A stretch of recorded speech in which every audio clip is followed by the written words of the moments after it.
Hi everyone, welcome back to my channel. I hope you all are doing well. CTET की preparation तो आपकी अच्छी चल रही होगी और आप लोग प्रीवियस ईयर क्वेश्चन पेपर की भी प्रैक्टिस कर रहे होंगे। अगर नहीं कर रहे हैं तो आप मेरे साथ प्रीवियस ईयर क्वेश्चन पेपर को प्रैक्टिस कर सकते हैं। तो लास्ट वीडियो में मैंने चाइल्ड डेवलपमेंट एंड पेडागोजी से रिलेटेड कुछ क्वेश्चंस आपको सॉल्व कराए थे।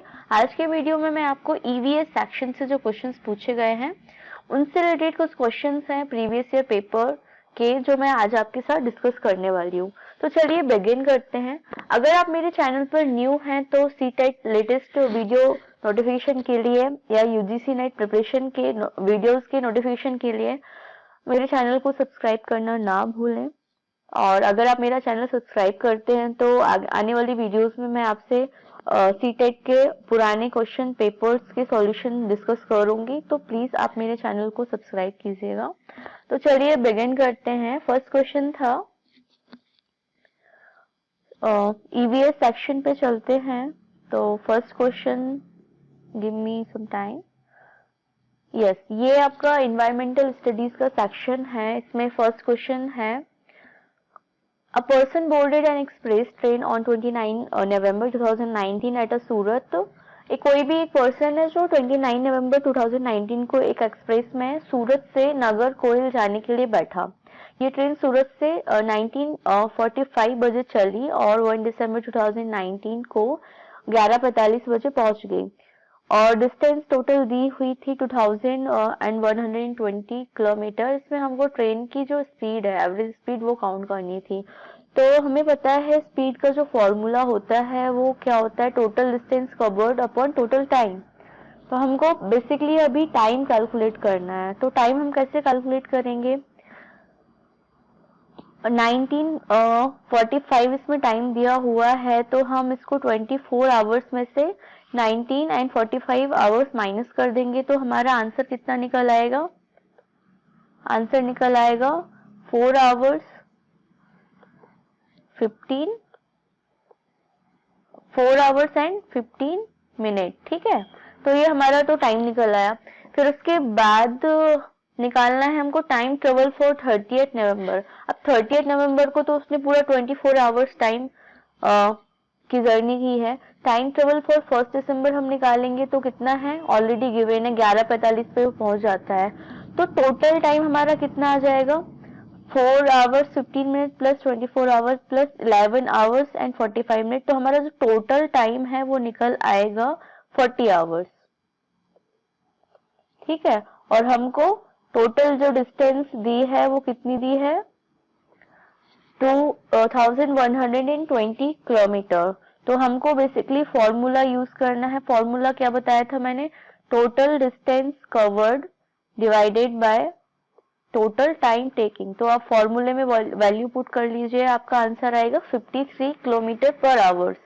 मतलब 2020 डिवाइडेड बाय 40। आप इसको जब कट करेंगे, सॉल्व करेंगे, तो आपका आंसर आएगा 53 किलोमीटर पर आवर। ठीक है, तो नेक्स्ट क्वेश्चन की तरफ चलते हैं। Which one of the following is a weight lifter of international fame. निम्नलिखित में से कौन सा अंतरराष्ट्रीय ख्याति प्राप्त वेट लिफ्टर है? तो ये तो जनरल नॉलेज का क्वेश्चन है। कर्णम मल्लेश्वरी जी क्या है? इंटरनेशनल ख्याति प्राप्त वेट लिफ्टर है। तो जो कर्णम मल्लेश्वरी जी हैं, ये in 2012 Sydney Olympics she won bronze medal and became the first Indian women to win an Olympic medal. ठीक है, और 1999 में इनको पद्मश्री अवार्ड से भी इनको पद्मश्री अवार्ड भी मिला था। नेक्स्ट क्वेश्चन की तरफ चलते हैं। Which of the following is a group of root. अब इसमें कुछ हमको ऑप्शंस दिए गए हैं जिसमें से हमको पता करना है कि ग्रुप ऑफ रूट क्या है। तो चुकंदर रूट स्टेम है, आलू भी स्टेम है और अदरक भी स्टेम है, गाजर हल्दी स्टेम है, गाजर रूट है, अदरक भी स्टेम है। स्वीट पोटैटो रेडिश एंड हल्दी ये भी नहीं है। तो हमारा लास्ट ऑप्शन क्या बचा है? कैरेट, बीटरूट एंड मूली। ये सब क्या है? रूट के पार्ट है जो हम खाते हैं। नेक्स्ट क्वेश्चन था, रेगिस्तानी ओक नाम एक पेड़ है जो पाया जाता है। Desert oak is a tree which is found in where. ये भी क्वेश्चन है जो जिसका आंसर क्या है? ऑस्ट्रेलिया, ऑस्ट्रेलिया, ऑस्ट्रेलिया इसका आंसर है। नेक्स्ट क्वेश्चन की तरफ चलते हैं। Consider the following statement about Nepenthes, a plant which hunts. Nepenthes वह पौधा जो शिकार करता है। तो इसमें 4 ऑप्शंस दिए हुए हैं हमें। नेफेथीन के बारे में चलिए डिस्कस कर लेते हैं। Nepenthes is also known as a tropical pitcher plant. ये एक पिचर प्लांट है जो क्या करता है, कीड़े मकोड़े को खाता है। This plant is found in Australia, Indonesia and Meghalaya in India. In India ये मेघालय में पाया जाता है और इंडिया के बाहर ऑस्ट्रेलिया एंड इंडोनेशिया में। It has a pitcher like shape and the mouth is covered by a leaf. ठीक है, तो इसके फीचर्स क्या होंगे? This is a plant found in Australia, Indonesia, Meghalaya, India, सही है। This is a picture like shape and mouth covered by its leaf. तो हमारा जो है फर्स्ट ऑप्शन ये भी सही है, सेकंड ऑप्शन भी सही है। तो हमारा कलेक्टिवली आंसर क्या होगा? A and B only. In which of the following state of India is Dundee Shire located, where Mahatma Gandhi did his famous march before independence? Bharat की आजादी के पहले महात्मा गांधी ने जिस दांडी के समुद्र तट तक अपनी प्रसिद्ध यात्रा की थी, वह भारत के नीचे दिए गए किस राज्य में स्थित है? तो दांडी विलेज कहाँ पर है? जलालपुर तालुका, नवसारी डिस्ट्रिक्ट, गुजरात में स्थित है। It is located on the coast of the Arabian sea near by city of Navsari. Dandi came into worldwide prominence in 1930 when Mahatma Gandhi selected it to be the destination for the salt march. He marched from Sabarmati, Ahmedabad to Dandi with his followers to protest against the imposition of tax on salt. तो ये कहाँ पर है? गुजरात में है। साबरमती आश्रम तो आपको पता ही है, गुजरात में है, अहमदाबाद में। High fever with shiver which can be treated with the bark of cinchona tree is. उच्च ज्वर के साथ कम कपी जिसका उपचार सिनकोना पेड़ की छाल से किया जाता है, वह क्या है? देखिए, मलेरिया जो है, malaria can be treated with the bark of cinchona tree. The bark of cinchona tree is the source of variety of alkaloids and most familiar which is quinine and antipyretic means fever को कम करने वाला substance is an specially useful in treating malaria. तो cinchona की जो bark है, मतलब cinchona की जो छाल है, उससे किस किस बीमारी का ट्रीटमेंट होता है? मलेरिया का होता है।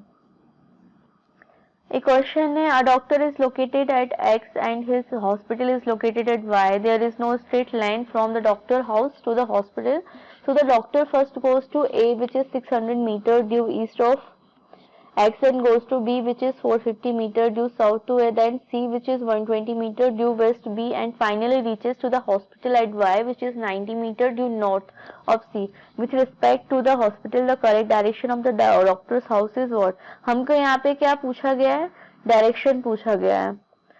तो इसको कैसे सॉल्व करना है? सबसे पहले आपको तो ड्रॉ करना है कि कहाँ पर कौन सा डायरेक्शन होता है। चलिए मैं ड्रॉ कर देती हूँ। ये हमारा क्या है? डायरेक्शन। ऊपर कौन सा डायरेक्शन होता है? नॉर्थ। नीचे उसका ऑपोजिट होगा तो क्या होगा? South. And this is a direction of east and this is opposite west. ठीक है, तो क्वेश्चन क्या था? किसी डॉक्टर का घर एक्स पर स्थित है। फॉर एग्जाम्पल ये एक्स है, यहाँ पर डॉक्टर का हाउस है, फिर वो चलता है 60 मीटर स्ट्रेट। ठीक है, फिर वो बी पे जाते हैं जो ए से दक्षिण दिशा में है, मतलब ए गया साउथ, मतलब फिर वो जाता है नीचे 450 मीटर पर। फिर वो सी जाते हैं जो बी से पश्चिम दिशा पे है। बी पे हम पहुंच गए पश्चिम, मतलब वेस्ट साइड जाता है। ठीक है, और अंत में वह वाई पर पहुंच जाता है, मतलब ये थोड़ा नीचे जाता है। उसके बाद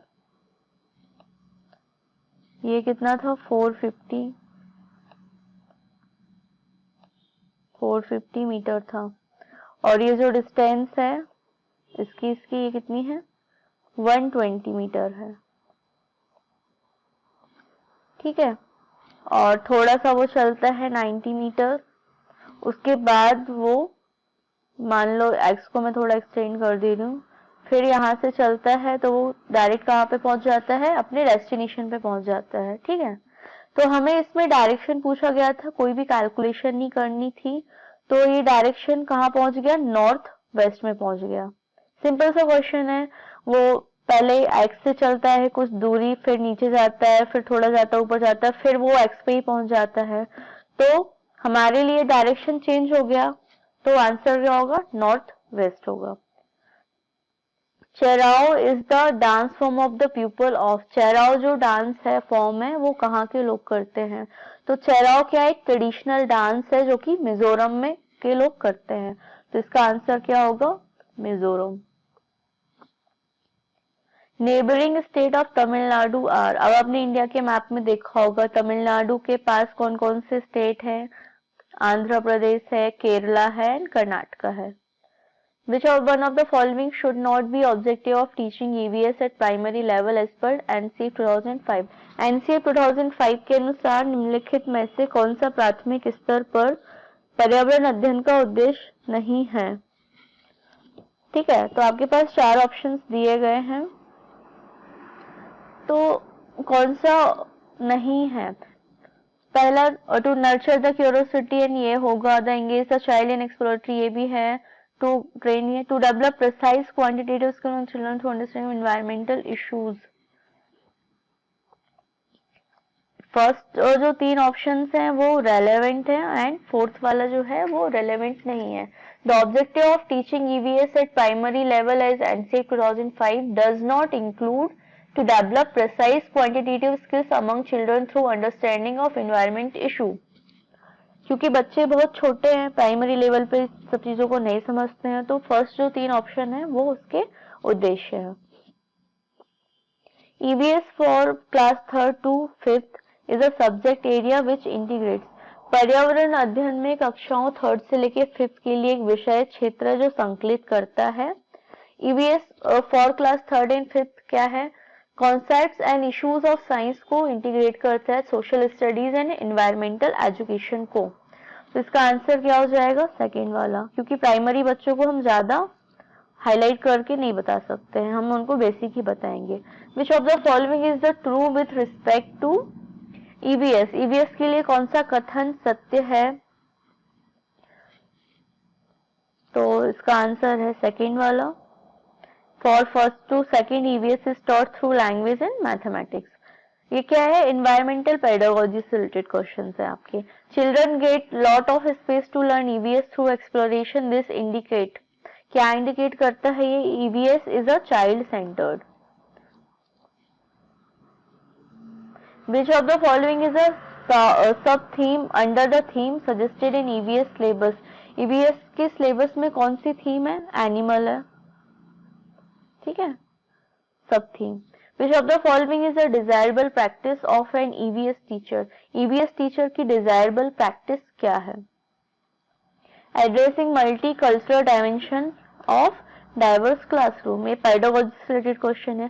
Which one of the following is important in constructing knowledge in EVS by children? EVS का knowledge अगर हमको construct करना है तो क्या होना चाहिए, पहले तो active participation of children होना चाहिए, second community member of children होना चाहिए, सेकेंड टेक्स्ट बुक होना चाहिए। तो इसका आंसर होगा फर्स्ट वाला। Children can be effectively engage in EVS learning through, अगर हमको ईवीएस लर्निंग में चिल्ड्रन को इफेक्टिवली इंगेज करना है तो क्या करना पड़ेगा, हमको नरेटिव्स बनना पड़ेगा, क्योंकि बच्चों को स्टोरीज बहुत पसंद है, स्टोरी के फॉर्म में उनको पढ़ाना पड़ेगा। तो इसका आंसर क्या होगा, सेकेंड वाला। Objectives of EVS teacher who encourage her children to observe animal and make picture on their own are two. The objective of EVS teacher who encourage her children to observe animal and make their own are develop creativity of children, develop observation and design skills of children, develop aesthetic sense of children etc। ठीक है, तो इसका answer क्या होगा 79 का, ABC, मतलब सारे options. In EVS, learning of crafts and arts while working in group is encouraged because पर्यावरण अध्ययन में शिल्पकला और चित्रकला के समूह में करके सीखने पर बल दिया जाता है। छोटे बच्चों को हम क्यों फोर्स करते हैं, ताकि ग्रुप लर्निंग प्रमोट्स हो, बच्चे एक दूसरे से इंटरेक्ट करें, हंसी मजाक में पढ़ाई करें। Group learning improve social interaction, ताकि बच्चे क्या हो, सोशली इंटरेक्शन करें, बाकी बच्चों से बात करें, उनसे कुछ सीखें, हेल्प लें। Which of the following are the most effective resource of EVS learning? EVS learning का most effective resource क्या है? Family members, correct. Members of community, correct. And newspaper. Most effective पूछा है हमको, ठीक है। क्लासरूम भी है, लेकिन क्लासरूम में ईवीएस की चीजें हमको बच्चों को देखने नहीं मिलती। बाकी फैमिली मेंबर्स है, मेंबर्स ऑफ कम्युनिटी है, न्यूज़पेपर्स है, इसमें क्या है, बहुत ज्यादा प्रभावशाली तरीका है लर्निंग का।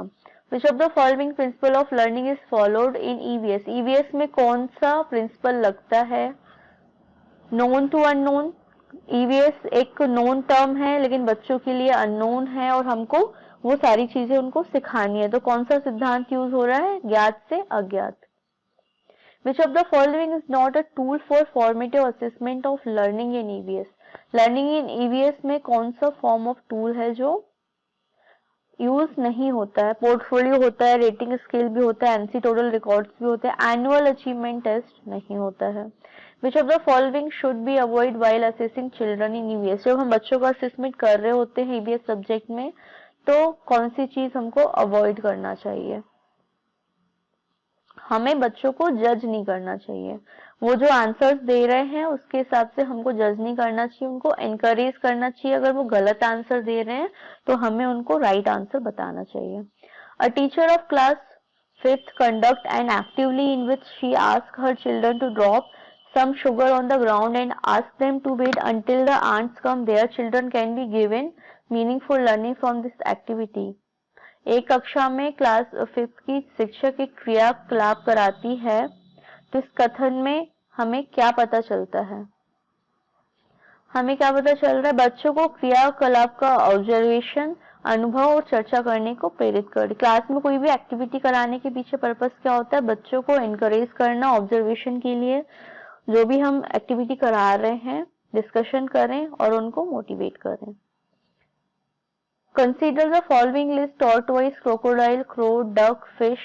In this list, which of the following is a different form of to the others? अभी हमको कुछ ऑप्शंस दिए गए, इसमें से सबसे अलग है उसको हमको पिक करना है। फिश है, क्रो है, क्रोकोडाइल एंड टॉर्टोइज है। तो इसमें अलग चीज क्या है? क्रो ये उड़ता है, फिश पानी में रहती है, क्रोकोडाइल भी पानी में रहता है, टॉर्टोइज भी पानी में रहता है। अब मैच द कॉलम का एक क्वेश्चन था, city, state and most like food के बारे में लिखा हुआ था, हांगकांग, केरला, कश्मीर एंड गोवा।